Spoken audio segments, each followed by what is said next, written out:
ಸದನದಲ್ಲಿ BJP JDS ಹೋರಾಟ ವಿಫಲ. ಅಬಕಾರಿ ಸಚಿವರ ರಾಜೀನಾಮೆಗೆ ಒತ್ತಾಯಿಸಿ ಧರಣಿ. ಅಹೋರಾತ್ರಿ ಧರಣಿ ಕೈಬಿಟ್ಟು ಪಲಾಯನ.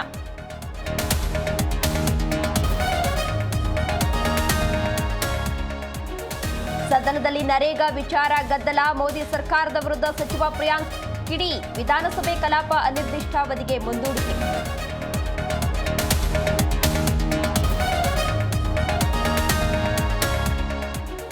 ನಮ್ಮ ಮೆಟ್ರೋ ಪ್ರಯಾಣಿಕರಿಗೆ ಬಿಗ್ ಶಾಕ್. ಫೆಬ್ರವರಿ 9ರಿಂದ ಶೇಕಡಾ 5ರಷ್ಟು ಮೆಟ್ರೋ ದರ ಏರಿಕೆ. ರಾಜ್ಯ ಸರ್ಕಾರದಿಂದಲೂ ಅಧಿಕೃತ ಅನುಮತಿ.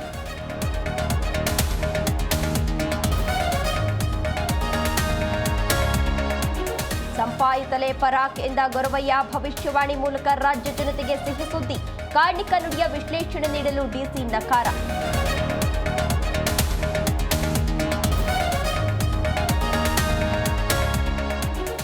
ಲಂಚ ಪಡೆಯುವಾಗ ಲೋಕಾಯುಕ್ತರು ದಾಳಿ. ಕಲಬುರಗಿಯಲ್ಲಿ 2 ಅಂಗನವಾಡಿ ಸಿಬ್ಬಂದಿ ಬಲೆಗೆ. 6,000 ಹಣ ಸ್ವೀಕರಿಸುತ್ತಿದ್ದಾಗ ಲಾಕ್.